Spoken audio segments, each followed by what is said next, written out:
Hindi na kailangang ulitin ng doktor ang sinabi niya para maintindihan ni Yana Paswe ang ibig sabihin nito.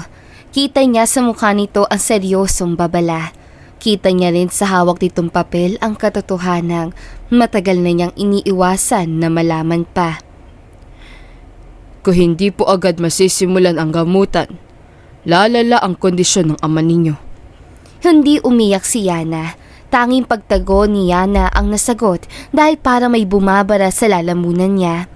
Hindi matatanggap na hindi mapagaling ang kanyang ama.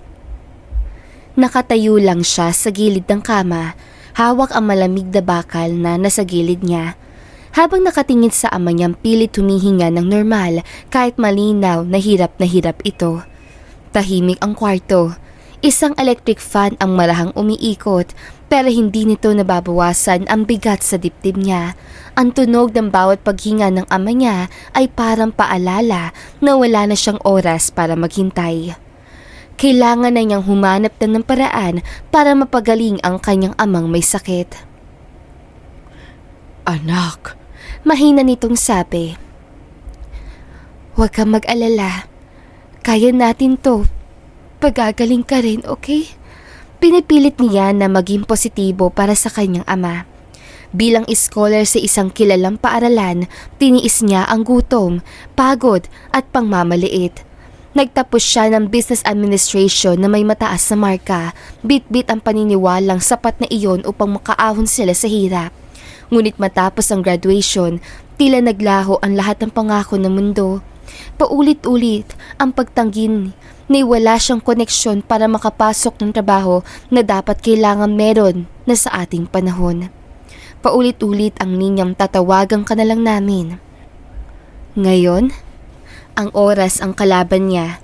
Kailangan ng ama niya ng pera para sa gamot, para sa pagpunta ng doktor upang ipasuri ang kanyang ama, para sa panibagong pagkakataong mabuhay. At wala na siyang pwedeng lapitan. Kaya na marinig niya ang pangalang Mike Balturi, matagal siyang nanatiling nakaupo, hawak ang lumang cellphone at paulit-ulit binabasa ang pangalan sa screen. Ang lalaking iyon na minsang kinamuyan ni Yana at ang lalaking posibleng magligtas o tuluyang sumira sa kanya. Sa gabing iyon nagpa siya si Yana kahit kailangan niyang lunukin ang lahat ng mga pangyayaring panghihinayan noon ay gagawin niya para sa kanyang ama. Kinaumagahan ay dali-dali siyang sumakay ng jeep at bumaba na siya rito nang nasa destinasyon na siya. Tanaw niya ang malaking gusali ng Balturi Holdings, salamin at bakal, malamig at tahimik para mismong lalaking namumuno rito. Habang nakatayo si Yana sa bulwagan ng gusali, pakiramdam niya ay isa lamang siyang maliit na anino sa gitna ng marangyang mundo. Mahigpit niyang hinawakan ang folder ng kanyang resume. Paulit-ulit niyang pinaalalahanan ang sarili na huwag manginig. Kailangan mong gawin to para sa tatay mo. Think positive. Kaya mo to, Yana. Sabi niya sa sarili at huminga siya ng malalim. Sa pagbukas ang pinto ng opisina, bumungad sa kanya si Mike Balturi. Hindi na ito ang binatang may mapanuyang ngiti at palagi may bagong pang-aasar. Ang lalaki na sa harap niya ngayon ay seryoso, tahimik at may matang kayang magpatahimik ng buong silid. Ikaw na naman? Maikli ang tanong, ngunit mabigat. Oo, saglit na katahimikan ang namagitan sa kanila. Isang katahimikan puno ng mga hindi nabanggit na alaala. Hindi kita kailangan. Diretso, walang paligoy, nilunok niya na ang laway sa lalamunan. Hindi ko inaasahang makikita pa tayo. Pero kailangan ko lang talaga ng trabaho. Nagtagpo ang kanilang mga mata. Sa unang pagkakataon, tila may aninong dumaan sa mukha ni Mike, isang bagay na mabilis din itong itinago. Maraming kumpanya dyan. Alam ko, pero nandito ako. Tumayo si Mike at tumalikod sa kanya, nakatingin sa malawak na bintana. Umalis ka na, Yana. Mas masakit ang marahang tinig kaysa sigaw. Tahimik na tumango si Yana. Sa bawat hakbang palabas ng opisina, Pilit niyang pinipigilan ang pagbigat ng kanyang dibdib. Ngunit bago pa siya tuluyang makalayo, muli siyang nagsalita. Kung magbabago ang isip mo, babalik ako para mag-apply ulit sa kumpanya mo. Hindi lumingon si Mike, ngunit sa sandaling nagsara ang pinto, mahigpit niyang ipinikit ang mga mata at doon lamang niya inamin sa sarili na hindi niya talaga kayang paalisin si Yana. 3 araw ang lumipas mula nang huli sila magkita ni Mike Balduri. 3 araw na paulit-ulit bumalik sa isip ni Yana ang malamig na tinig nito, ang likod na tumalikod sa kanya, at ang pakiramdam na para siyang tuluyang isinara sa isang pinto na matagal na niyang kinakatok. Kaya na makatanggap siya ng tawag mula sa isang hindi kilalang numero, hindi na siya umasa pang muli. Baka tinawagan siya na hindi siya tanggap sa kanilang kumpanya. Ngunit sinagot niya pa rin ang tawag ni iyon na nagbabaka sakali. Good morning. This is Balduri Holdings. Pinapapunta po kayo ni Mr. Balduri ngayon din. Nanatiling tahimik si Yana sa kabilang linya. Para po saan? May posisyon pong bakante bilang isang sekretarya ng may-ari. Napaupo siya sa gilid ng kama. Hindi siya nagtanong pa. Hindi na siya nag-isip ng matagal. Alam niyang kung tatanggi siya, wala siyang ibang pagkakataon. Muling bumungad sa kanya ang gusali ng Balduri Holdings. Ngunit sa pagkakataong ito, may kakaibang bigat ang bawat hakbang niya papasok. Sa loob ng opisina, naroon si Mike nakaupo. Seryoso at tila ba matagal na siyang hinihintay. May kondisyon na ang trabahong ito. Hindi nagulat si Yana. Ano po? Hindi kita tananggap dahil sa awa. At hindi rin dahil sa nakaraan. Tumigil siya sandali, siya'y pinagpatuloy. Kailangan ko na sekretaryang ngayon. Dahil magre-resign na ang dati ko sekretary. Kung papayag ka, magsisimula ka agad. Tahimik na tumango si Yana nang walang pag-aalinlangan dahil kailangan niya itong trabahong ito. Kahit ano pong trabaho gagawin ko. Hindi nakaligtas kay Mike ang bahagyang panginginig ng kanyang tinig. Mabilis ang naging takbo ng mga araw. Natuklasan ni Yana na hindi biro ang mundo ni Mike Balduri. Walang puwang ang pagkakamali. Walang oras para sa pagod. Ngunit sa kabila nito, pinilit niyang makasabay. Sa bawat dokumentong pinipirmahan niya, sa bawat account na binubuksan, mas lalo niya nauunawaan kung gaano kalaki ang responsibilidad na nakaatang sa kanya. At doon niya napagtanto ang tukso.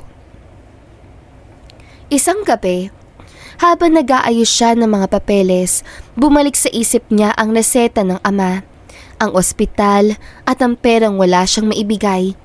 Tahimik ang opisina. Wala ng tao. Siya na lamang ang naroon. Konti lang para sa isang CEO tong kukunin ko. Alam kong mali ito pero kinakailangan ko to. Sabi niya sa kanya sarili para palakasin. At sapat na iyon para mabago ang lahat. Hindi niya alam na habang transfer niya yung pera ay nakita iyon ni Mike sa kanyang computer sa bahay dahil konektado niya ang kanyang computer sa opisina. Kinabukasan, walang sinabi si Mike. Sumunod na araw, ganoon pa rin. Hindi alam ni Yana na sa bawat galaw niya may matang nakamasid.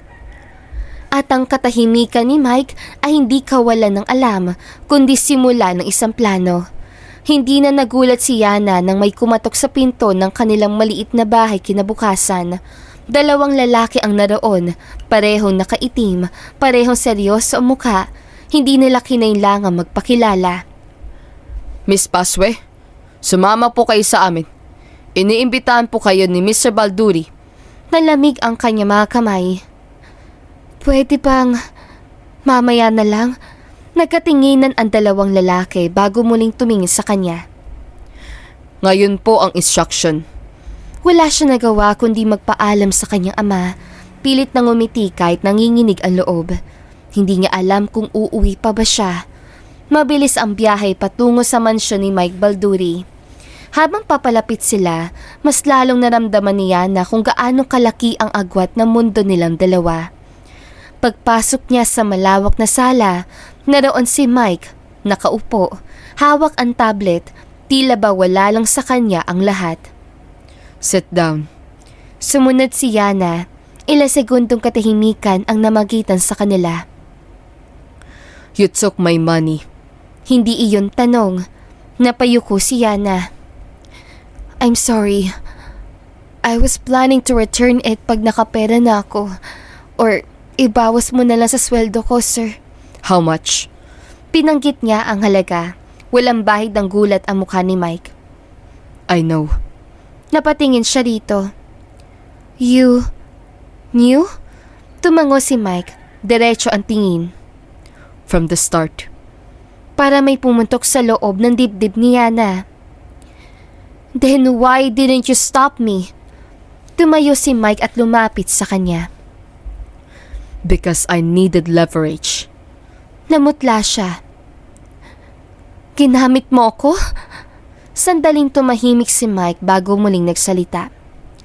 I gave you a choice. Inilapag nito sa mesa ang isang makapal na folder.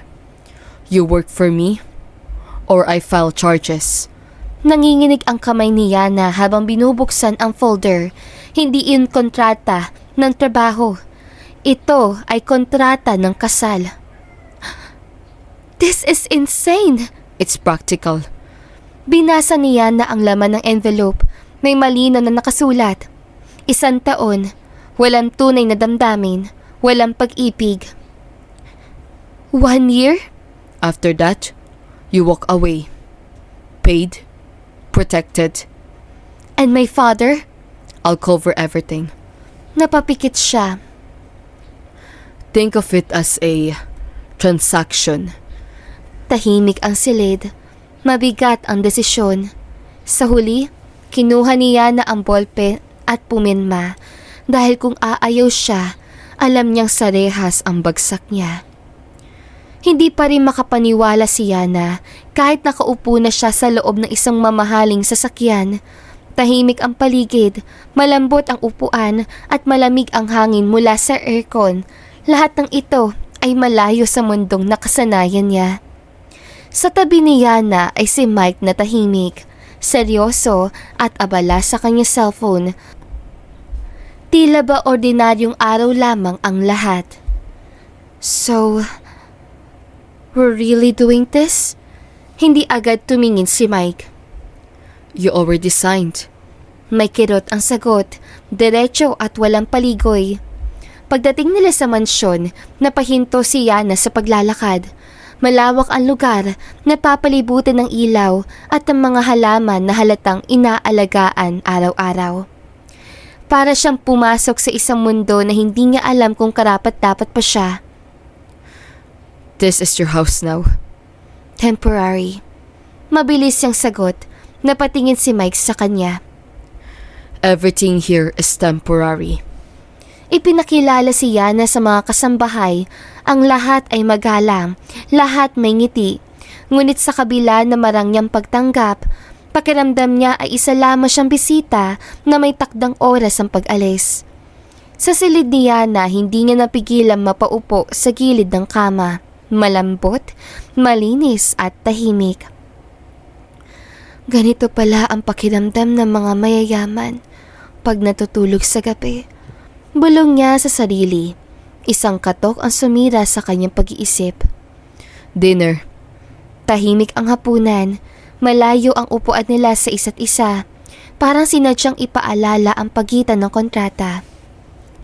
There are rules. Tumingin siya rito. Publicly, you're my wife. Privately, we keep our distance. No feelings. Mahina niyang sabi. Exactly. Ngunit kahit malinaw ang kasunduan, may mga sandaling nauhuli ni Yana ang tingin ni Mike. Mabilis, ngunit may bigat. Sa unang gabi, magkatabi sila sa iisang silid, ngunit magkahiwalay ang mundo. Nakatalikod si Yana, pilit inaayos ang paghinga. Mike? What? Why me? Matagal bago siya nakasagot. Because you were the only one who never asked me for anything. At ikaw lang ang may kasong pagnanakaw sa akin. Nanahimik na lamang si Yana dahil wala na siyang takas pa nito. Hindi alam ni Yana kung totoo ba iyon o bahagi lamang ng kasinungalingan o di kaya gusto lamang siyang pahirapan nito. At alam din naman niya na pagdurusahan niya ang ginawa niyang pagnanakaw sa kanya. Nagpapasalamat na lang si Yana dahil hindi siya pinakulong nito, pero ang kapalit nga lang ay maging asawa sa papel. Sa dilim, parehong gising ang dalawa. Parehong nagsisimula ng mabitak ang mga pader na itinayo nila. Araw-araw ay may bagong hamon kay Yana sa mansyon. Hindi lamang ang laki ng lugar at mga tauhan ang bago sa kanya, kundi pati ang pamumuhay sa mundo ng mayayaman na tao na dati malayo sa kanyang pangarap at karanasan. Habang naglalakad siya sa mga malalabok na hallway, napansin ni Yana ang mga obra maestra sa pader, mga chandelier sa tila ba naglalarawan ng liwanag na isang ibang mundo, at mga malalaking bintana na tanaw ang halamanan at pool na kasing laki ng kanyang lumang apartment. Ang lahat ay perpekto, ngunit siya ay hindi. Pakiramdam ni Yana ay palaging may invisible na rehas na pumipigil sa bawat galaw niya. I never thought life could be like this. Pero parang hindi ko pa rin ito kayang tawaging akin. Bulong niya sa sarili. Si Mike naman, tila wala sa mundo. Abala sa mga tawag at meetings. Ngunit sa bawat tingin ni Yana sa kanya, nakikita niya ang mga sandaling may kakaibang damdaming, sandali na bibilis niyang tinatabunan sa pangkaraniwan nitong ekspresyon. Yana, make sure you're familiar with the schedule for tomorrow. Guests will be arriving early. Yes, sir. Tahimik siya nagpatuloy sa pag-aayos sa mga dokumento, pilit na hindi pansinin ang bigat ng kanyang damdamin. Sa loob, alam niyang ang kontrata ay malinaw. Trabaho lang, walang labis-labis at kulang. Sa mga sumunod na araw, unti-unting natutunan ni Yana ang routine ng mansyon.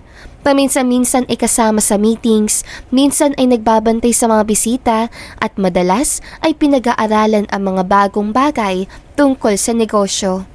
Ang mga araw na dati puno ng pangarap ay ngayon ay puno ng responsibilidad.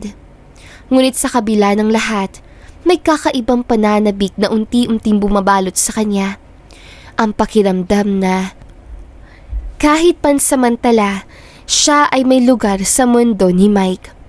Ang araw ay medyo mainit pero malamig ang hangin sa loob ng mansyon. Habang nag-aayos si Yana ng dining area para sa isang maliit na private gathering, biglang lumapit ang isang babae. Maganda, elegante na agad nagpaalala kay Yana na siya ay nasa ibang mundo na. Hey, get me some juice, will you?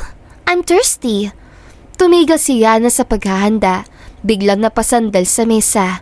Ramdam niya ang halo ng galit, pride at inis. Excuse me? I'm not your maid. May diin ang pagkasabi ngunit may halong pagkainis at pilit kinokontrol ang panginginig ng boses. Ngunit bago pa man makasagot ang babae, narinig nila ang malalim at matapang na boses ni Mike mula sa hallway. Andrea? Did I just hear you're ordering someone around in my house? Napatingin si Andrea, medyo nagulat at tinignan si Mike na may halong pagkainis at saya dahil naalala niya ang mga panahong nagkasama sila. Ramdam ni Yana ang bigat sa bawat salita ni Mike. Ang isang tingin lamang nito ay parang nagsasabing, "The control is mine and you crossed the line." I didn't mean to. Enough! You don't just barge in and boss anyone around. Especially her. Why are you defending her, Mike? Tahimik ang silid. Si Yana ay nanatiling nakatayo sa gilid. Nanginginig na may halong selos at paghanga. Hindi niya maintindihan kung bakit mabilis ang tibok ng puso niya. He's defending me? Even if it's just a contract? Sabi niya sa sarili. Go, Andrea. Now. And don't ever make this awkward again. Umalis ang babae na nakanguso ang baba. Ngunit ang tensyon sa silid ay nanatili. Si Yana ay huminga ng malalim. Ramdam ang halo ng pananapik, pagmamalaki at kaba habang nakatingin kay Mike. Hindi niya maalis sa isip ang tingin nito, parang may mensaheng hindi sinasabi. Sa kabilang banda, pinanood ni Mike si Andrea habang palabas ng mansyon. Ngunit sa isip niya ay hindi siya mapakali. Paulit-ulit bumabalik sa alaala niya ang bawat kilos ito. Kung gaano ito pinapalayaw mula pa noon. Noon, ang mas batang si Mike ay tahimik na nakatuon lamang sa kanyang mga libro, walang pakialam sa kaguluhang nangyayari sa paligid. Si Andrea naman, gaya ng nakasanayan, ay matapang at walang alinlangan na lumapit at biglang tumabi sa kanya. Hawak ang isang bungkos ng sulat. Uy, lagi ka nalang nakatago sa books mo ah. Hindi man lang hello sa classmates mo? Tinignan niya ito na may halong pagkairita at pagkamangha. I'm studying. Baka hindi mo maintindihan. Oh, I understand plenty. Like how to annoy you into talking. Nagkaroon sila ng mga debate, palitan ng matatalim na salita at mga sagutan na tila walang katapusan. Sa paglipas ng panahon, unti-unting nabuo ang isang tahimik na pagkakaibigan na walang nakakaintindi. Hinangaan ni Mike ang tapang ni Andrea, habang lihim namang ikinatuwa ni Andrea ang talas ng isip niya. Sa mga sumunod na buwan, ang kanilang mga asaran ay dahan-dahang nauwi sa mas malalim na damdamin. Isang gabi, habang naglalakad sila matapos ang isang gabing pag-aaral sa hardin ng campus, marahang sumandal si Andrea sa balikat ni Mike. Mike, I know you're always serious, pero minsan, kailangan mong mag-let someone in. I can't. Not yet. Una niyang naramdaman ng emosyon, pero ramdam kung gaano kabigat ang responsibilidad na pasan-pasan niya. Nakatuon siya sa career niya, sa plan sa walang panahon para sa sarili niya. You know, one day you might regret it. Ang araw ni iyon ay nanatiling malinaw sa isipan ni Mike. Natural silang magkahiwalay ng landas. Tinahak ni Andrea ang sarili nitong daan at ganoon din siya. Ngunit ang mga alaala, tulad ng mga lumang litrato, ay nanatiling malinaw, lalo na marinig niya ang boses si Andrea na nag-uutos ng Diyos sa loob ng sarili niyang mansyon, puno ng kumpiyansa at paghahanap ng atensyon. Nanginig ang panga ni Mike, matapang pa rin si Andrea tulad ng dati, ngunit may mga hangganang dapat igalang.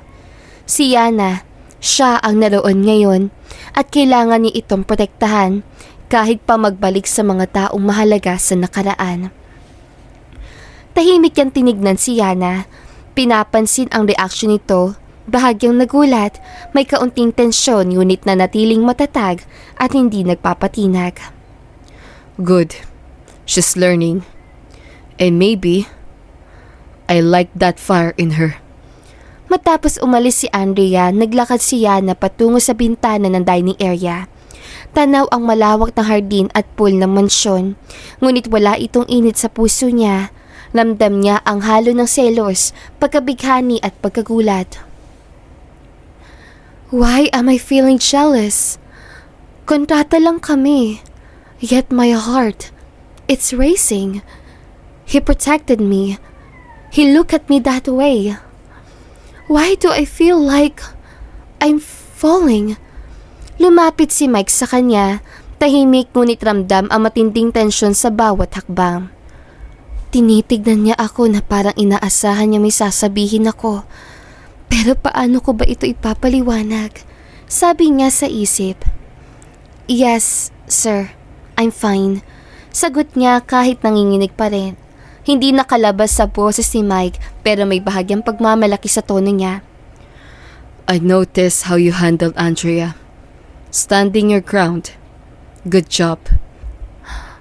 He noticing me, praising me. Sabi niya sa sarili. Thank you, sir. Sagot niya, Medyo nahihiya pero proud sa sarili. Sandali silang nanatiling tahimik. Nagkatinginan ang tensyon ay wari bumabalot sa paligid, hindi lang dulot na selos, kundi ng isang hindi binibigkas na pagkakaunawaan sa pagitan nilang dalawa. Si Mike ay tumigil sa tabi niya, nakatingin sa malayo, tila ba sinusuri ang bawat galaw niya. Good. Keep your composure. That's all I ask. Ang tono niya ay kontrolado, seryoso ngunit may bahid ng pagmamalaki. Ramdam ni Yana ang di maipaliwanag na sensasyon, hindi lamang tensyon, kundi ang unang usbong ng damdamin para sa lalaking dati ay puro kontrata at utos lamang. She's different. I have to protect this. Her. Ang tensyon ay hindi lamang kay Andrea o sa mansyon, pati na rin sa nararamdaman niya ngayon ay unti-unting lumalakas. Kontrata lang, ngunit bakit para mas matindi ang nararamdaman niya kaysa dati? I need to be careful, but why does it feel like my heart doesn't belong to me anymore? Habang nag-aayos ng mesa si Yana, hindi niya maiwasang mag-isip tungkol kay Andrea at sa nakaraan nito kay Mike. Hindi niya rin maiwasan ang halo ng pananabik at pag-usisa sa lahat ng kilos ni Mike ay may bigat, bawat tingin ay may mensahe. At bawat tahimik na pagkilos ay nagpapahiwatig ng pag-aalala para sa kanya. Ang araw ay natapos na, ngunit sa loob niya na hindi natapos ang emosyon. Ang selos, pagkapanabik at kuryosidad ay lumalakas. Habang si Mike naman ay tahimik, ngunit malinaw na nasa kontrol ng sitwasyon, hindi lamang sa mansyon kundi sa puso niya. Kontrata lang. Pero bakit parang bawat tingin, bawat salita, at maliliit na ginagawa niya ay parang nahuhulog ako? Tanong ni Yana sa sarili. Si Mike, sa kanya bahagi ay nagmumuni-muni rin. She's learning. She's standing her ground. And I can't deny it. I like her fire. But boundaries first. Lumipas ang ilang araw mula sa insidente kay Andrea, si Yana ay unti-unting nasanay sa mansyon. Ang ganda, ang karangyaan, at kahit ang ritmo ng araw-araw na buhay kasama si Mike. Pero sa kabila ng routine, ang emosyon sa puso niya ay hindi pa rin maayos. Habang nag-aayos siya ng mga papeles sa opisina, pumasok si Mike, nakasuot ng suit at tila bagong gising lang sa mahaba niyang meeting sa opisina. Yana, kamusta? Everything okay sa office? Yes sir, all organized and ready. Sagot niya, medyo nanginginig pa rin sa excitement tuwing nakikita niya ito. Ngunit bago sila makapag-usap ng mas seryoso, narinig nila ang tunog ng mga hakbang sa hallway. Andrea, muli. Mike, are you free? I just need a few minutes. Si Yana ay bahagyang napahinto. Ang selos ay muling sumiklab sa kanyang puso. Hindi niya maitindihan, ngunit ramdam niya ang halo ng kaba at inis. Bakit kaya pumunta pa yung babae niyan? Sinabihan na nga dati na umalis. Sinisiksik pa rin niya ang sarili niya. Ngunit bago pa siya makasagot ang makialam, si Mike ang unang kumilos. Lumapit siya kay Andrea na may kontrolado at otoridad na tono. Andrea, we talk. You need to respect boundaries, especially here. Napatingin si Andrea sa kanya na may halong pananabik sa nakaraan at pagkairita dahil sa mga salita na binitawan ni Mike sa kanya. I'm just asking for a minute. You're making it sound like I did something wrong. You're in my house. You know my rules. And this is her space now, not yours. Tahimik ang silid. Si Yana ay nanatiling nakatayo sa gilid. Ramdam ang halo ng pananabik at selos. Ramdam niya rin ang pagiging ligtas sa tabi ni Mike. Ibigay mo nga sa akin yung brochure na yon. Gusto kong basahin. Pati na rin kape. Hindi na nakatiis si Yana. Lumapit siya sa babae, hawak ang mga papeles at tumingin ng diretsyo. Excuse me. I'm Yana. And just so you know, I'm not your assistant. Hindi ko rin kailangang gawin ang gusto mo. Napangiti si Andrea. Medyo namangha siya pero may bahid ng respeto na unti-unting lumilitaw sa mata niya. Interesting. Bold ka. I like that. Interesting? Bold? Wait. Why am I even caring what she thinks? Si Mike ay tahimik, ngunit ramdam niya ng approval sa kanyang postura at tingin. Para ba sinasabi ni Mike, "Good, stand your ground. I like that." Umalis ka na, Andrea. Kung wala ka nang gagawin pa. Now! Na may otoridad ang boses. Pagkatapos umalis si Andrea, nanatili si Yana sa opisina, humihinga ng malalim. Kontrata lang kami. Kontrata lang. Pero bakit parang every word, every glance si Mike ay humihinto yung oras at siya lang ang aking nakikita. Ramdam niya ang halo na selos at pagkamuusisa. Hindi niya maiwasang mag-isip tungkol sa nakaraan ni Mike at Andrea at kahit papaano ayaw niya magpakita ng kahinaan. I have to be careful, but why does it feel like my heart isn't mine anymore? Lumapit si Mike sa kanya at iniabot ang isang folder na nahulog. Careful. Don't let this slip. Hinawakan niya ang aking kamay na para bang todo yung concern niya para sa akin. But why does it make me nervous? Oh my God! In love na ba ako sa taon to? Hindi maaari! Sigaw niya sa sarili niyang isip. Thank you, sir. Sagot niya, medyo nanginginig pa rin. Si Mike ay hindi nagsalita, ngunit ramdam niya na ang tingin nito sa kanya na parang may mensahe na hindi niya kayang sabihin na para bang, "I'm watching out for you. Always." Si Yana ay naglalakad sa malawak na hallway ng mansyon. Bit-bit ang ilang papeles para sa opisina ni Mike. Ramdam niya ang kakaibang tensyon sa hangin, hindi dahil may bisita, kundi dahil lahat ng kilos si Mike sa paligid ay parang may tahimik na mensahe sa kanya. Kontrata lang kami. Kontrata lang pero bakit bawal galaw ni Mike para may epekto sa puso ko? Huwag mo nang bigyan pa ng kahulugan ang lahat ng ginagawa ng lalaking iyon, Yana. Gumising ka dyan sa kahibangan mo. Masasaktan ka lang. Alam naman natin na hindi ka gusto ng lalaking yun. Huwag ka nang umasa pa. Bulong niya sa kanyang sarili. Napansin niya na ang malaking bookshelf na puno ng lumang libro at corporate awards. Habang inaayos niya ang mga papeles, biglang may tinig sa likod. Need some help with that? Si Yana ay napalingon. Nakita niya si Mike, nakatayo sa doorway. Kaswal lang pero makikita mo sa kanyang mukha na gusto niyang tumulong. Yes sir, medyo mabigat lang po. Sagot niya, bahagyang nanginginig. Lumapit si Mike na hawak ang isa sa mga folder. Let me help you. Mas mabilis ko sabay tayo. Habang inaabot niya ang folder, nagkalapit ang kanilang mga kamay, magkatikit, pero ramdam niya na ang spark. Careful. Baka mahulog yung files. Si Yana ay bahagyang napahinto sa pagbibigay ng papeles. Ramdam ang tensyon sa pagitan nilang dalawa. Matapos ayusin ang documents, niyaya ni Mike si Yana na maglakad sa hardin at terrace sa mansyon para makita ang bagong renovation. It's peaceful here. Madalas akong dito kapag kailangan ko mag-isip. Parang ibang tao siya dito. Calm and composed. Pero bawat galaw niya, parang sinusubok ang puso ko. Yes sir, ang ganda po. Sagot niya medyo nangingiti.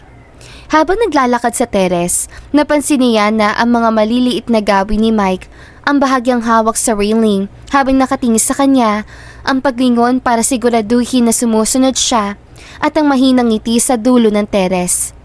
Sa bawat tingin ni Mike ay parang sinasabi niya na nag-aalala siya kay Yana. Nanatili sila sa teres. Humihinga ng malalim si Yana habang pinagmamasan ng hardin at ang langit. Tandaan mo self, pansamantala lang to. Pag tinodo mo yung nararamdaman mo, ikaw at ikaw ang masasaktan. At yung simpleng ngiti niya, para may pinapahiwatig sa akin. I don't know why pero gusto kong malaman. Habang naglalakad pabalik sa mansyon ng dalawa, ramdam niya ang halo ng pagkamangha, saya at lungkot dahil alam niyang pansamantala lang to. Para bang ang presensya ni Mike lang ay sapat na para maghalo ang lahat ng iyon. Pagbalik sa opisina, inaayos ni Yana ang mga papeles. Hindi siya makatingin sa folder na may lumang letter na may pangalan ni Andrea. So, yun pala connection nila. Sealed pa. At bakit hindi niya sinabi sa akin? Si Mike ay tumayo sa doorway, nananabik sa kanyang mga mata. Tahimik, ngunit iba ang kanyang pakiramdam habang hawak niya ang letter na iyon. Pasensya sir, dahil hinawakan ko ang letter na to. It's okay. Dali-dali siyang umalis sa opisina dahil parang sasabog yung puso niya sa selos kahit na hindi niya nabasa ang letter na iyon. Kinagabihan, niyaya ni Mike si Yana na samahan siya sa terrace para sa simpleng dinner. Hindi formal, casual lang, pero ramdam ni Yana ang kakaibang dating. Ang lugar, maliwanag ang buwan, ang hangin ay malamig at sariwa, at ang mga ilaw sa terrace ay nagbibigay ng kislap. Napakagandang pagmasdan ang ganitong lugar, nakakawala ng stress at problema sa buhay. Ngunit patuloy niya sinasabi sa sarili na ito ay pansamantala lamang at wag nang umasa sa isang bagay na kailanman ay hindi magkakatotoo. I thought you could use a break. Work's piling up, right? Ang kanyang boses ay kalma lang na may halong otoridad na pagkasabi at para may mensahe di sa bawat salita niya. Yes sir, thank you po. It's nice here. Sagot niya, medyo nakangiti. Si Mike ay ngumiti lang na bahagya. Hindi masyadong malalim pero ramdam ni Yana ang bahagyang pangangalaga sa bawat galaw niya. Tinitiyak niya na maayos ang paghahanda ng dinner na komportable siya sa tabi niya. Habang kumakain silang dalawa, may mga maliliit na gawi si Mike kay Yana na hindi direktang sinasabi sa tao na sa harapan niya. Ipinapasa niya ang tubig ng bahagyang nagtatagpo ang kanilang mga kamay. Kapag may nahulog na maliliit na mumuo sa lamesa, agad niya ito nililinis. Habang tinitignan si Yana sa gilid ng mata, ang pag-a-adjust ng kandila para mas maliwanag ang pagkain ni Yana, maliit, ngunit ramdam niya ang pag-aalaga. Mike silent thought while watching her. She's more than I expected, and she doesn't even know it yet. Calm, assertive, she notices everything. He seemed focused on the food. Are you enjoying it or are you counting every bite? Namula si Yana sa tanong ni Mike. Sir, I'm just enjoying it po. It's delicious. Ngumisi si Mike sa sagot ni Yana sa kanya. Just delicious? I was hoping for more expressive compliments. Si Yana ay napahiya pero ramdam niya ang halo ng pananabik at kilig. Para bang bawat salita na lumalabas sa bibig ni Mike ay parang isang pagsabog para sa kanya. At kahit hindi siya direktang sinasabi. Matapos ang dinner, naglakad sila sa garden terrace. Tinitignan ang view na skyline at ang mga ilaw sa malayo. Lagi iniisip ni Yana na kontrata lang ang meron sila, pero bakit sa bawat maliliit na hawak ni Mike, bawat tingin ay parang tumatalon sa saya yung sa puso niya. At yung paraan ng ngiti ni Mike sa kanya ay tila may mga pahiwatig na gusto niyang malamang, ngunit natatakot siya sa kanyang nararamdaman. Habang naglalakad, bahagyang humawak si Mike sa braso niya. Hindi mahigpit, kaunti lang, pero ramdam niya na ang komportable at ligtas siya. I got you, kahit hindi mo alam. Pagbalik sa terrace, naupo sila sa malambot na upuan habang nakatingin sa buwan. Tahimik lang ang paligid at sa unang pagkakataon, naramdaman ni Yana na hindi lang kontrata ang nag-uugnay sa kanila. May mga hindi masabing connection, parang pulang lupit ang nagkokonekta sa kanilang dalawa. Maaga nagising si Yana kinabukasan, mas maaga kaysa dati. Tahimik ang mansyon, tanging tunog lang na mahinang hangin at malalayong yabag ng mga katulong ang maririnig dito. Nakaupo siya sa gilid ng kama, hawak ang kumot at nakatitig sa bintana. Inaalala ang mga pangyayaring naganap sa buhay niya. Di makapaniwalang napunta siya sa ganong sitwasyon, ang pagiging kontratang asawa. Dati, gigising ako na iniisip kung saan kukuha ng pera para sa gamot ni Papa. Ngayon, nasa mansyon na ako ng isang CEO, isang asawa sa papel. Alam kong ito ay pansamantala lang. Alalahanin mo yan, Yana. Hindi ito panghabang buhay. Pero bakit? Parang mas magulo ang isip ko ngayon. Bumangon siya at nagbihis ang simple, light blouse at slacks. Ayaw niyang magmukhang tanga at gano'n rin sa pagkaprinsesa, gusto lang niyang maging isang simple. Pagbukas niya ng pinto ng kwarto, muntik na siya mabangga sa isang tao. Ay, sorry! Careful. Napatingin agad si Yana kay Mike na nakasuot ng casual shirt, walang tie, walang coat, ibang-iba sa corporate version niya, mas maaliwalas at mas gwapong tignan ang postura niya ngayon. Ganito pala siya kapag hindi CEO mode. Bakit mas magandang tignan pag nakaganyan lang yung suot niya? Ang hot pa rin. Agad siyang tumingin sa ibang direksyon at kinagat ang sariling labi na mapagtanto ang kanyang naiisip. You're up early. Bakit? Hindi po ako sanay na late gumising. Oh, I see. Sandaling katahimikan, hindi nakakailang pero hindi rin komportable.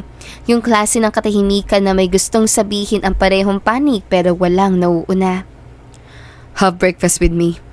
Hindi yung tanong. Okay po. Sa dining area, maayos ang lahat. Hindi grande pero elegante. Naupo sila sa magkabilang dulo na mesa. Hindi sinasadya pero halatang may distansya at harang pa rin sa isa't isa. Sandaling katahimikan. Hindi nakakailam pero hindi rin komportable. Yung klase ng katahimikan na may gustong sabihin ng parehong panig pero walang nauuna. How's the food? Ito yung pinaluto ko ngayon kina Manang. Masarap naman. Parang walang emosyon sa pagkasabi.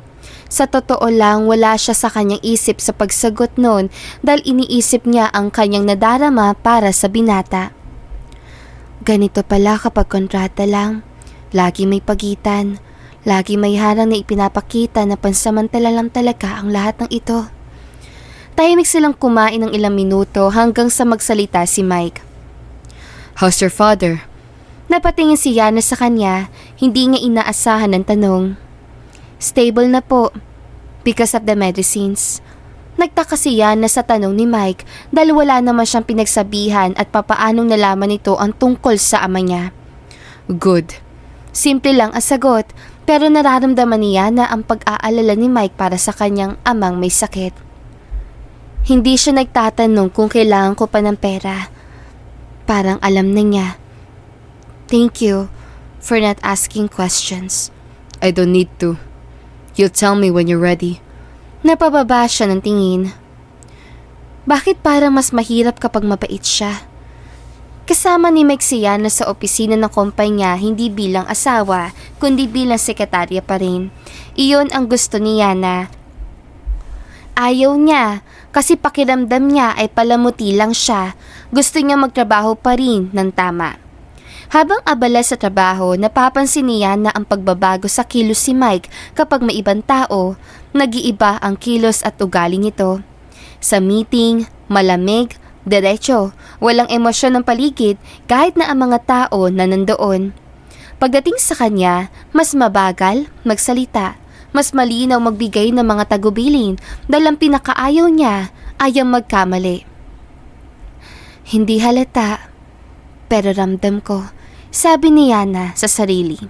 Sa kalagitnaan ng araw, may dumating na babaeng nakasuot ng mamahaling damit. May kumpiyansa, matalim ang tingin, at halatang sanay sa lugar. Pumasok ang babae sa mansyon na parang siya ang may-ari ng lugar.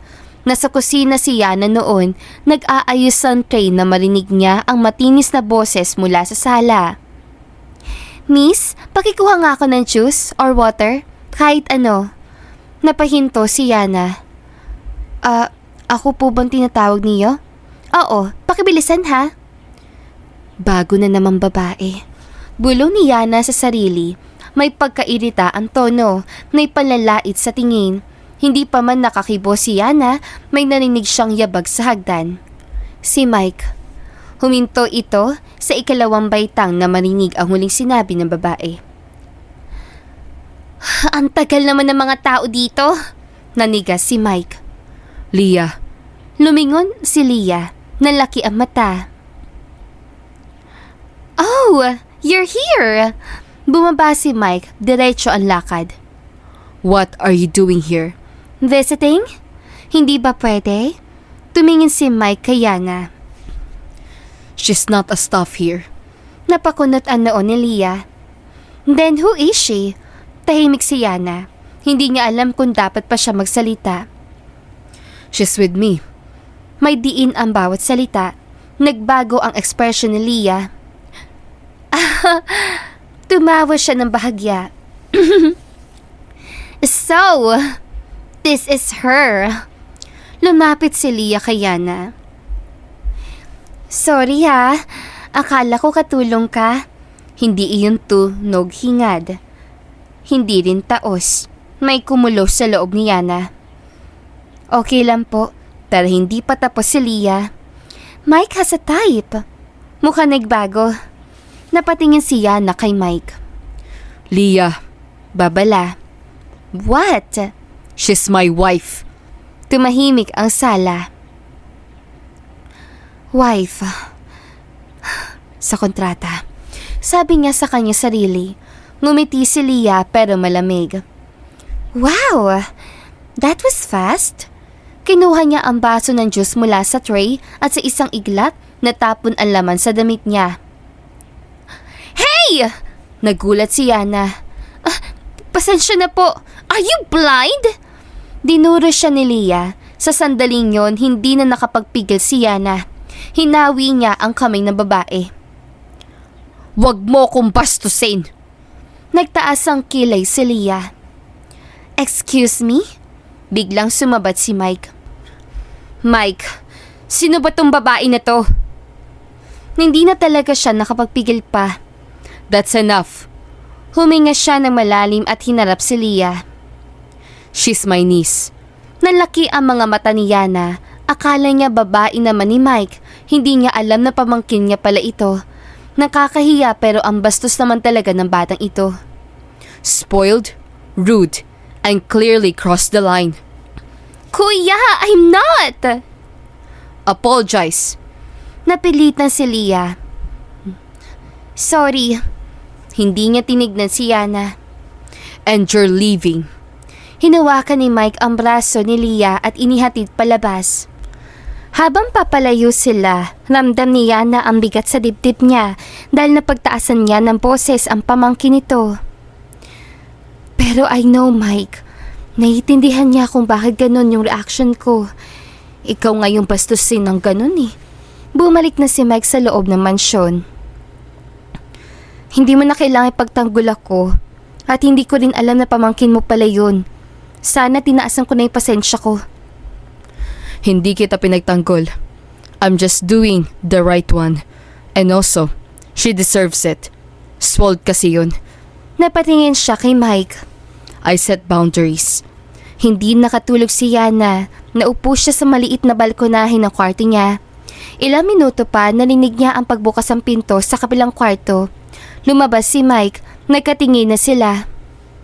Can't sleep? Yes, sir. Lumapit siya. Pero may pagitan pa rin. Hindi siya pumasok sa espasyo ni Yana. You're adjusting well. Because I have to. And because you're strong to face all the struggles that came to you. Napatahimik siya dahil hindi niya akalain na sasabihin iyon ni Mike sa kanya na parang alam niya lahat ang nangyari sa kanya. Mike, kapag natapos ang kontrata, ano mangyayari? Hindi siya agad sumagot. That depends. Sa alin? Kung hanggang saan ang kaya natin paglaban. Tumigil ang hininga ni Yana. Hindi yung sagot ng CEO. Sagot iyon ng lalaki may iniisip.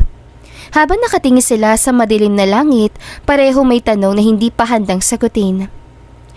Kontrata lang dapat. Pero bakit para may hinihingi na ang puso ko? Sabi niya sa sarili. She's not part of the plan. But she's becoming the reason. Bulong sa sariling isip. Hindi agad nakatulog si Yana matapos ang usapan nila ni Mike sa teres. Paulit-ulit sa isip niya ang mga sinabi nito. Hindi malinaw, hindi direkta, pero sapat para guluhin ang isip at puso niya. That depends kung hanggang saan ang kaya nating ipaglaban. Ano bang dapat ipaglaban kung kontrata lang naman ito? Kinabukasan, maaga siyang pumasok sa opisina, mas maaga kaysa kay Mike. Gusto niya mailayo muna ang sarili sa kanya kahit sandali lang. Ngunit hindi pa masya tuluyang nakakaupo, pumasok si Mike sa opisina dala ang isang folder. May event tayo mamayang gabi. Napatingin siya. Event po? Company anniversary dinner. Board members, investors, media. Humigpit ang hawak ni Yana sa ballpen. At ano po ang role ko? Tumigil si Mike sa paglalakad at tumingin sa kanya ng diretsyo. My wife. Tahimik. Hindi iyon unang beses na narinig ni Yana ang salitang iyon, pero ngayon, iba ang tama. Sa harap ng lahat, hindi lang sa kontrata. Public event ito, sir. Sigurado ka ba? Kailangan. Kailangan ng kumpanya o kailangan mo? Hindi agad siya sinagot ni Mike. Pareho. Sa hapon, dumating ang stylist, makeup artist at staff. Hindi sanay si Yana sa ganitong atensyon, para siyang hinuhubog sa isang papel na hindi pa niya lubos na uunawaan. Habang inaayos ang buhok niya, napatingin siya sa salamin. Ito pa talaga ako? O karakter lang na kailangan kong gampanan?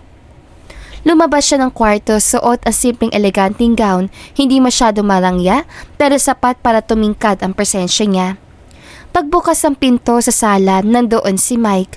Tumigil siya sa paggalaw, tahimik at matagal. Bakit para mas kinakabahan ako sa tingin niya kaysa sa buong event? You look appropriate. Hindi iyon papuri na parang may masabi lang, pero may kakaibang dating iyon kay Yana. Appropriate lang? If I compliment you too much, you overthink. Napangiti siya, hindi sinasadya. Too late for that. Sandaling nagkatinginan sila. May katahimikan na hindi nakakailam pero puno ng lihim na hindi sinasabi. Sa event hall, maliwanag ang lahat ng ilaw. May kamera na kumikislap, mga ngiting hindi totoo.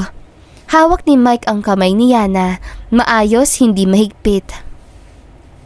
Ang daming mata. Pero bakit pakiramdam ko siya lang ang nakikita ko? Mr. Balduri, your wife is stunning. Thank you. Ngumiti naman siya sa isa sa mga miyembro ng board dahil sa sinabi niya. Ngayon lang ako nakatanggap ng ganitong papuri sa ibang tao.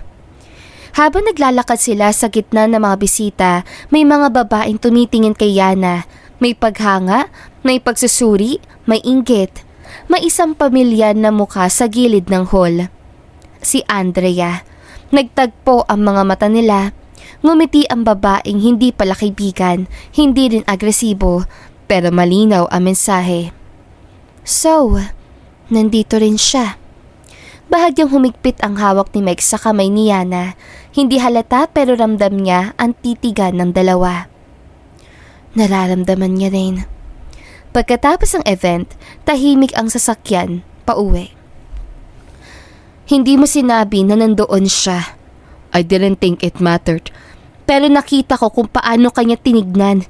At nakita mo rin kung paano kita pinili. Napatahimik siya. Pinili o ginamit? Huminto ang sasakyan sa mansion driveway. Hindi agad bumaba si Mike. Do you think I put you in that position kung wala kang halaga? Hindi ko alam. Hindi ko na alam kung ano ang totoo at alin ang papel lang. Tumingin si Mike sa kanya, seryoso at diretso. That's the problem. Ano? Dahil naguguluhan na ako sa sitwasyon natin ngayon. You're no longer just a role. Tahimik, mabigat. At ako, handa na ba ako marinig yan? Pagpasok nila sa mansyon, hindi na sila nag-usap. Ngunit pareho silang gising, hindi sa mata, kundi sa damdamin. Kung papel lang ito, bakit parang nasasaktan ako?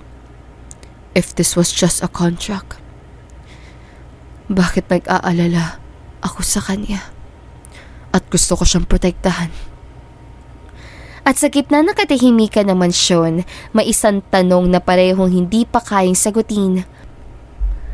Hanggang saan ang kaya nilang ipaglaban kung ang kontrata ay nagsisimula ng maging totoo? Tahimik ang kwarto ng ama ni Yana. Ang tanging maririnig ay ang mahinang tunog ng electric fan at ang pantay ngunit mabagal ng paghinga ng isang lalaking matagal nang nakikipaglaban sa sariling katawan. Nakaupo si Yana sa tabi ng kama, hawak ang kamay ng ama niya. Payat na iyon ngayon, mas payat kaysa sa huli niyang naalala. Ang dating malakas sa kamay na sanay magbuhat ng sako at mag-ayos ang kung ano-anong sirang gamit sa bahay ay halos butot balat na lang. Papa, ganito ka na pala kahina kapag hindi ako nakatingin. Dahan-dahan niyang pinunasan ang noon nito ng bimpo. Yana, Mahina ang boses pero malinaw pa rin. Opo pa, andito lang ako. Dumilat ang ama niya at bahagyang ngumiti, yung ngiting pilit pero puno ng lambing. ang ganda mo na pala lalo. Napangiti si Yana pero may kirit sa dibdib. Pa, wag ka na magsalita masyado. Magpahinga ka. Umiling ng bahagya ang ama. Gusto kita makita habang may lakas pa ako. Tumigil ang kamay ni Yana. Wag mong sabihin yan pa. Makikita mo pa na matagal ang magaganda mong mga anak. Tahimik silang magkasama ng ilang sandali. Sa isip ni Yana bumabalik ang mga alaala. Ang ama niyang lagi nauunang gumising. Ang ama niyang kahit pagod na uuwi pa rin na may dalang tinapay. Ang ama niyang paulit-ulit na sinasabing, mag-aral ka anak, ayokong mahirapan ka tulad ko. Yana, alam kong may tinatago ka sa akin. Napatingin agad si Yana sa kanyang amang nasa kama. Wala po pa. Mahinang tumawa ang ama. Matagal na kitang anak. Kilala ko ang hinga mo kapag nagsisinungaling ka. Napayuko siya. May ginagawa ka para sa akin, no? Tahimik, hindi sumagot si Yana. Anak, ayoko isugal mo ang sarili mo dahil lang sa akin. Nanginig ang labi ni Yana. Pa, hindi ka sugal. Ikaw ang dahilan. Hinigpitan niya ang pagkahawak ng kamay sa kanyang ama upang ipahiwatig na kaya nilang dalawa. Kung may kapalit ang paggaling ko, ayoko. Tumulong ang luha ni Yana. Pa, hindi mo alam kung gaano kita kamahal. Kaya nga, gusto kong maging masaya ka. Hindi lang buhay ako. Masaya na ako pa na nakikita kitang buhay. At wala na akong hihilingin bukod pa doon. Tahimik ulit ang kwarto. Sa labas ng bintana, kita ang dapit hapon. Kahil ang langit na parang nagpapahiwating na parang paalam. May lalaking kasama mo ngayon. Nalaki ang mata ni Yana. Pa? Nakikita ko sa mata mo. May bigat, pero may liwanag din. Napatawa siya ng mahina. Umiiyak. Hindi po ganoon kadali. Walang madali sa pagmamahal, anak. Napatingin siya sa ama. Pero tandaan mo, huwag mong hayaang mabuhay ka sa utang ng loob. Piliin mo ang pipiliin ka kahit wala kang ibinibigay. Parang may humigpit sa dibdib ni Yana. Mike, pipiliin mo pa ako kung wala ang kontrata. Sa labas ng kwarto, tahimik na nakatayo si Mike. Hindi siya pumasok, hindi siya nagpakilala. Narinig niya ang lahat, bawat salita, bawat paghinto ng boses, bawat bigat ng katahimikan. So, this is why. Nakita niya si Yana, hindi bilang sekretarya, hindi bilang asawa sa kontrata, kundi bilang anak na handang ibigay ang sarili para sa ama. Huminga siya ng malalim. At kung aalisin ko ang kontrata, may matitira ba? Bumalik si Yana sa tabi ng kama at hinalikan ang noo ng ama niya. Magpahinga ka na pa. Yana, Po? kung dumating ang araw na kailangan mong pumili, piliin mo ang sarili mo. Tumango siya, luhaan. Opo pa. Tatandaan ko yan. Pero sa loob ni Yana, alam niyang iyon ang pinakamahirap na gagawin. Habang pauwi sila ni Mike, tahimik ang sasakyan. Hindi nagsalita si Yana, hindi rin siya tinanong ni Mike kung saan siya nagpunta. Ngunit sa unang pagkakataon, pareho nilang alam. Hindi lang pera ang nakataya, hindi lang kontrata, kundi mga pusong may pinanggagalingan. Kung pipiliin ko ang sarili ko, sino ang mawawala? Kung aalis ako sa kontrata, kaya ko bang manatili bilang lalaki? Kaya ko kayang tanggapin? At sa pagitan ng dalawang tanong, unti-unting nabubuo ang isang katotohanang hindi na kayang takasan. Hindi agad bumaba si Yana ng sasakyan pagdating nila sa mansyon. Nakaupo lang siya, nakatingin sa kawalan para may iniipon na lakas. Papa, bakit parang mas masakit ngayon kaysa noong wala pa akong hawak na solusyon? Hindi siya nagsalita, hindi rin siya pinilit ni Mike. Bumaba lang ito ng sasakyan at naghintay, hindi sa harap ng pinto niya, kundi sa tabi lang. Parang sinasabi, nandito lang ako, pero hindi kita pipilitin. Makalipas ang ilang sandali, bumaba rin siya. Tahimik ang mansyon, mas tahimik kaysa dati. Walang katulog na makikita, walang ilaw sa ibang bahagi ng bahay na parang sinadya ang katahimikan. You don't have to explain. Huminto si Yana sa paglalakad. Pero gusto ko, napatingin si Mike sa kanya. Ayokong isipin mo na ginagamit kita. I never thought that. Pero ginagamit ko ang sitwasyon. Tahimik ulit. And I allowed it. Napatingin siya kay Mike. So we're both responsible. May bigat ang tono ngunit walang sisi, walang pagtatanggol sa sarili.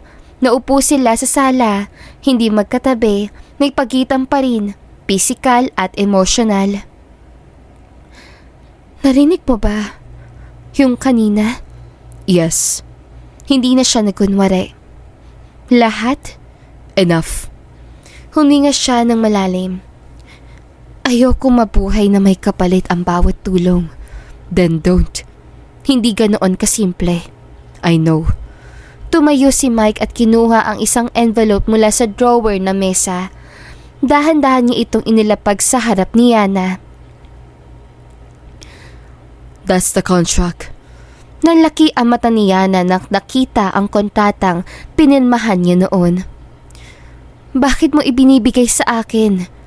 Because I'm starting to question it. Tumayo ang balahibo ni Yana. Mike, Your father is right. Nalumo siya. You shouldn't owe your life to anyone. Tahimik ngunit mabigat ang kanyang nadarama. Biglang tumunog ang cellphone ni Yana. Nalamig ang kamay niya na makita ang pangalan. Hello po, Miss Yana. Bumaba po ang blood pressure ng tatay niyo. We need you here. Tumayo siya agad. I'm coming. Hindi na siya nag-isip. Hindi na siya nagsalita. I'll drive you. Tumango na lang si Yana dahil wala na siyang pagpipilian pa. Mabilis sa yabag ng mga nurse, nakita ni Yana ang ama niyang nakahiga. May oxygen, mas maputla kaysa kanina. Pa, bahagyang dumilat ang ama niya. Anak, Lumapit siya agad at hinawakan ang kamay nito. Andito po ako. pasensya na kung nadadamay ka. Umiling siya at umiiyak. Huwag po kayong mag-sorry. Nakita ko siya. Napatingin siya. Sino po? Yung lalaki. Napatingin si Yana kay Mike na nakatayo sa may pintuan. Tahimik, magalang, hindi nakikialam.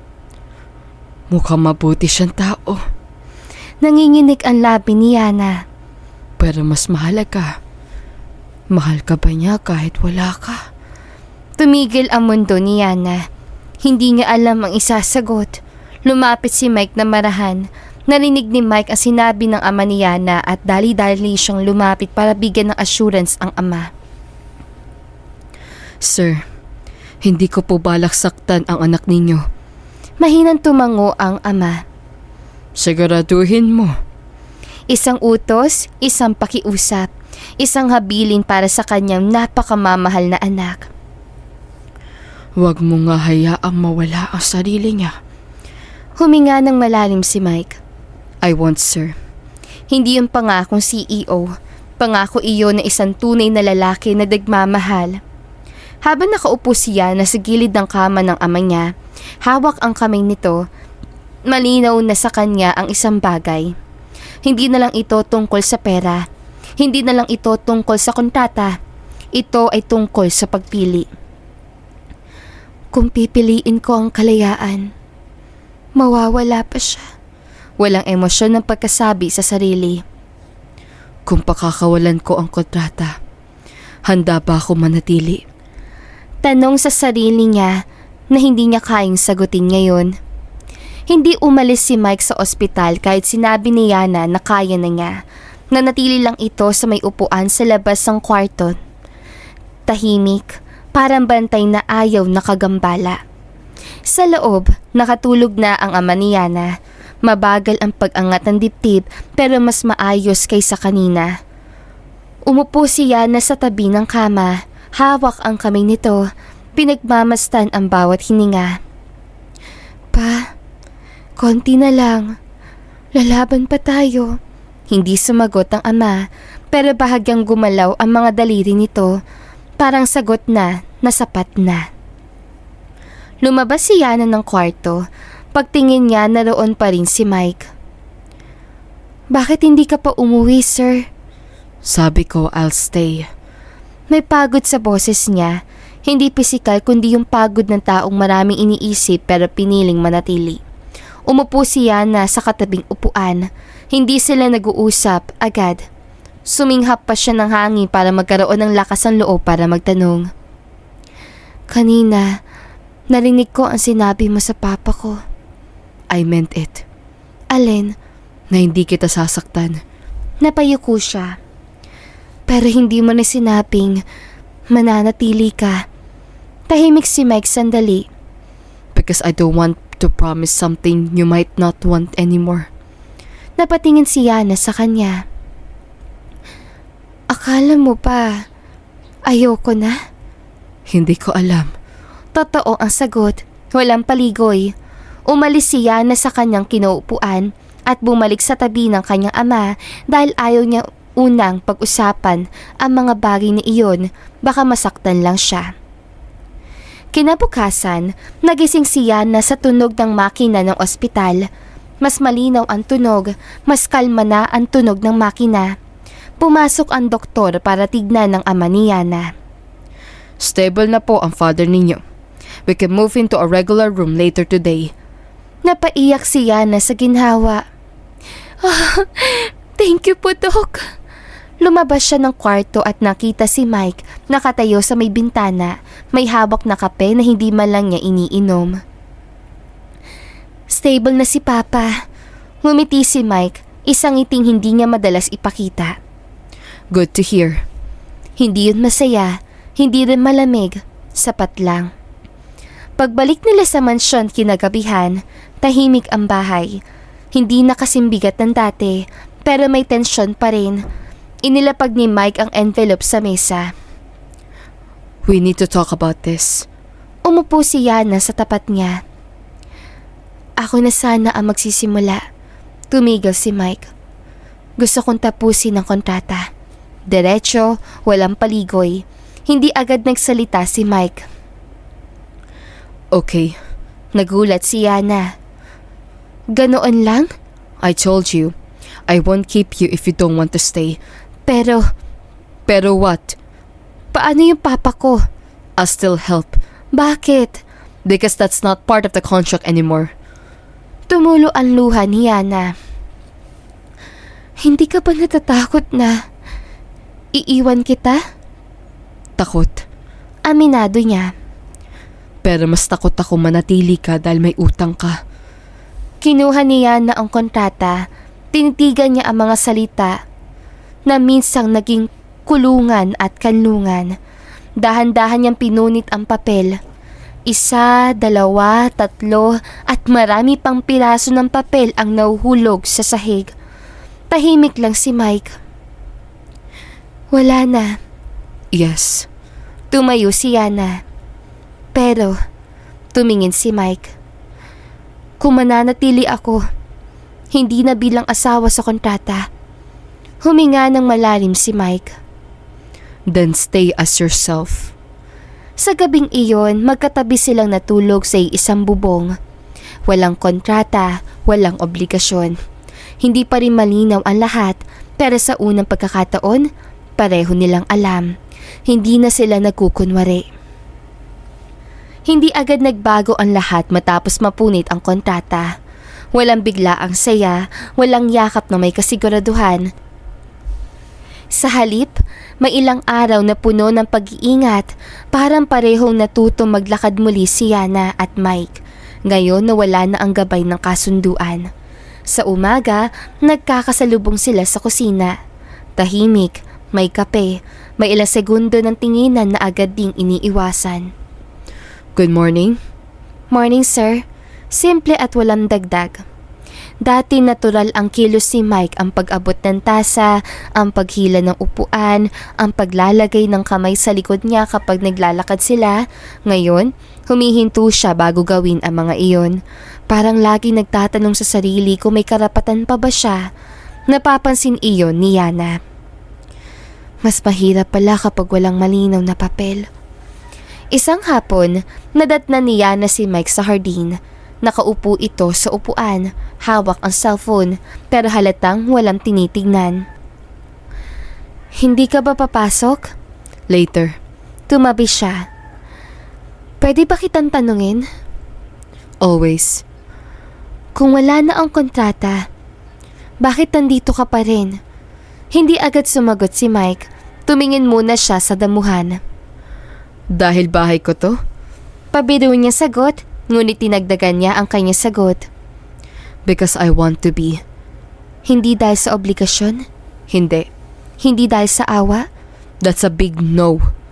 Tumingin siya kay Yana. Because I like you. And I'm willing to start from there. Tumahimik si Yana. Hindi ka ba natatakot na masaktan? Takot. Ngumiti siya ng bahagya. Pero sanay na ako sa risk. Tara na, pasok na tayo sa opisina. Makalipas ang ilang araw, muling bumisita si Yana sa ama niya. Mas maayos na ang itsura nito, may kulay na ang pisngi, mas malinaw ang mga mata. Mukha kang pagod. Konti lang po. Pero mas payapa. Napatingin siya sa ama. Halata po ba? Oo. Ngumiti ito. Nawala na ba ang kontrata? Nalaki ang mata ni Yana. Paano niyo po? Ramdam ko kahit hindi mo sabihin. Hinawakan ng ama ang kamay niya. Kung mananatili ka, siguraduhin mong buo ang loob mo. Hindi dahil may utang ka. Opo. At kung aalis ka, huwag kang manginayang. May tumulo na luha sa mga mata ni Yana. Hindi po ganoon kadali. Wala namang madali sa pagmamahal. Dahil dito, napagtanto ni Yana na hindi madali ang magmahal ng isang tao. Sige pa, Babalik muna ako sa mansyon dahil may mga papeles pa na dapat kong tapusin. Sige anak, mag-ingat ka. Pag uwi niya sa mansyon, may naghihintay sa kanya sa sala. I was thinking, About what? would you like to have dinner outside? Napakunoot-noo siya. As? Huminga ng malalim si Mike. As Yana, not as my wife, not as my responsibility, and also not as my employee and secretary. Tumigil ang oras. Date? If you say yes, Hindi agad siya sumagot. Wala ng kontrata, walang kasiguraduhan, pero may katotohanan. Okay, ngumiti si Mike, hindi malaki pero totoo. Habang naghahanda si Yana para sa gabing iyon, napatingin siya sa salamin. Hindi na siya babae sa ilalim ng kasunduan. Hindi na siya sigurado kung saan hahantong ang lahat. Pero sa unang pagkakataon, ang desisyon ay kanya at yun ang sapat para sumubok. Hindi enggrande ang paghahanda ni Yana. Walang mamahaling gown, walang stylist. Pumili lang siya na simpleng damit, isang dress na kaya niyang isuot kahit wala si Mike, kahit wala ang mansyon. Habang inaayos niyang sarili sa harap ng salamin, malinaw sa isip niya ang isang bagay.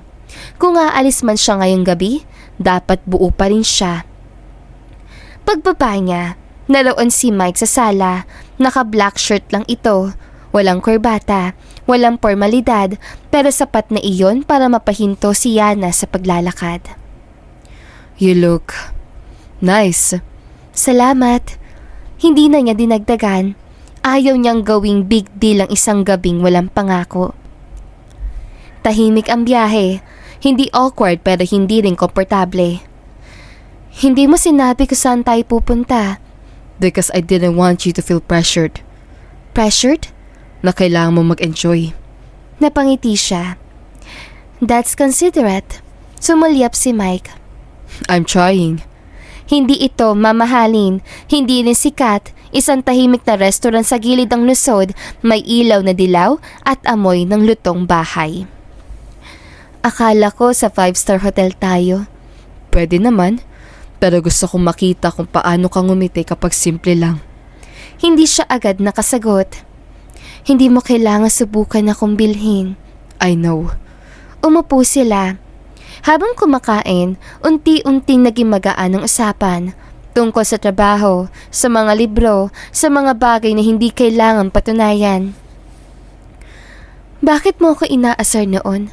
Napahinto si Mike. Because I didn't know how to talk to you. CEO ka na ngayon pero ganoon ka pa rin? Ngumiti siya. Some things don't change. Tahimik sandali.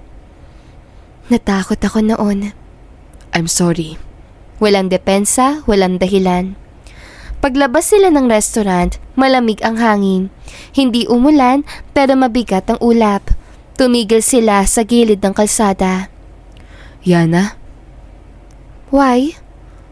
I won't ask you to stay. Nalaki ang mata niya. But if you do, It's my choice. Tumango siya. exactly. Nagkatitigan sila. Walang halik, walang yakap pero sapat ang pagitan para maramdaman ang bigat ng damdamin. Pag uwi nila sa mansyon, magkaibang silid ang tinulugan nila. Pero bago pumasok si Yana sa kwarto niya, huminto siya.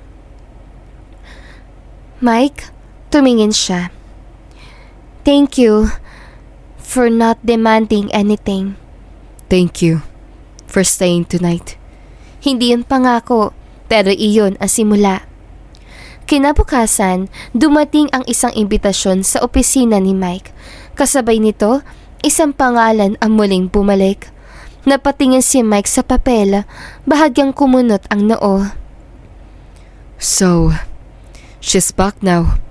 Hindi niya alam pero ang pagbabalik ng babaeng ito ang magpapaalala kay Yana na hindi sapat ang pagpili kung hindi ka handang ipaglaban dito. Hindi kasama si Yana sa board meeting pero ramdam niya ang bigat nito kahit nasa mansyon lang siya. Mula umaga, may kakaibang tensyon sa paligid. mga tawag, mga papeles at katahimikan ni Mike bago umalis. I might be late. Okay, walang dagdag at walang tanong, pero nang isara ni Mike ang pinto, saka lang niya napansin ang bigat sa dibdib niya. Parang gusto niya sabihin kay Mike na umuwi ng maaga at wag lumande dahil wala siya sa tabi niya para bantayan siya. Ngunit wala siyang karapatang sabihin iyon. Hindi na ito kontrata. Pero bakit parang mas nakakatakot at mas mahirap? Tahimik ang silid hanggang pumasok si Eliza Vergara. Maayos, mayaman, kumpiyansa at halatang may alam. Good morning. Hindi siya tumingin agad kay Mike pero ramdam ang presensya nito. Miss Vergara is proposing a partnership. Ngumiti si Eliza. And a reacquisition of things that were once mine. Tumingin siya kay Mike. Or us. Hindi nagbago ang expression ni Mike. Business only. Funny, you weren't like that before. Tahimik ang mesa. Before is irrelevant. Umuusok ang tenga ni Eliza na sabihin yun ni Mike sa kanya na irrelevant. Nagtagal ang meeting, mga numero, mga proposal at mga salitang may doble ang kahulugan. Sa huli, tumayo si Eliza. One last thing. Tumingin siya kay Mike. Is she worth turning your back on everything we plan? Hindi nag-atubili si Mike na sagutin ang tanong ni Eliza sa kanya. Yes. Walang paliwanag, walang dagdag. Gabi na nang nakauwi si Mike. Nakita niya si Yana sa sala, hawak ang libro pero halatang walang binabasa. I chose. Tumingin si Yana. Hindi ko tinanong. Alam ni Yana na nandun ang ex-fiancé ni Mike dahil nakita niya ang invitation card at alam niya noon pa man ay nagiging sila na ni Eliza. I know, but I want you to hear it from me. Umupo siya sa tapat nito. I turned her down. Bakit? Because I won't build my future on something that already ended. Tahimik si Yana. Hindi mo kailangan gawin yun para sa akin. Hindi.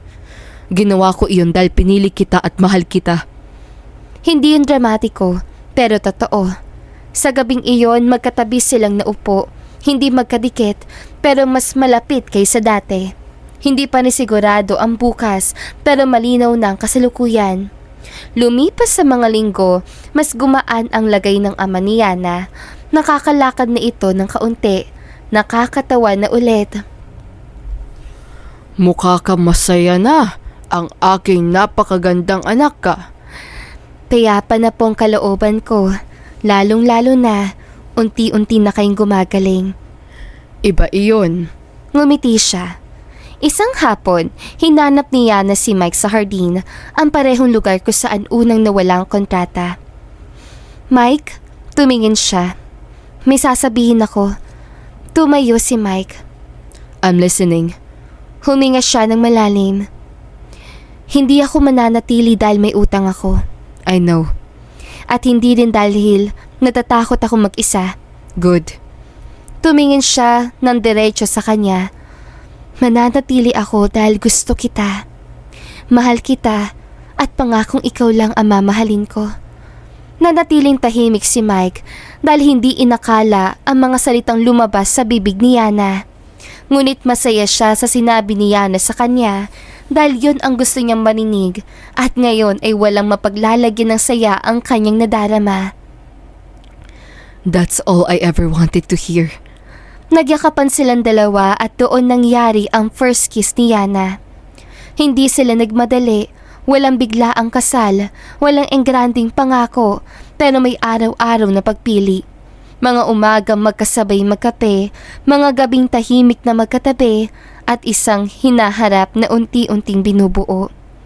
Habang nakatanaw si Yana sa hardin, malinaw sa kanya ang isang bagay. Hindi lahat ng kwento ng pag-ibig ay nagsisimula sa kontrata, pero ang kanila, doon nagtapos at doon nagsimula ang totoo. Araw na ng kasal ng dalawang taong nagmamahalan, hindi engrande ang kasal pero hindi rin ito simple. Isang maliit na simbahan sa probinsya malapit sa ospital kung saan una muling natutong umasa si Yana. Nakaupo sa unang hanay ang ama ni Yana. Mahina pa ang katawan pero malinaw ang ngiti. Buong buo. Mukha kang payapa at masaya ka na, anak. Opo, salamat pa.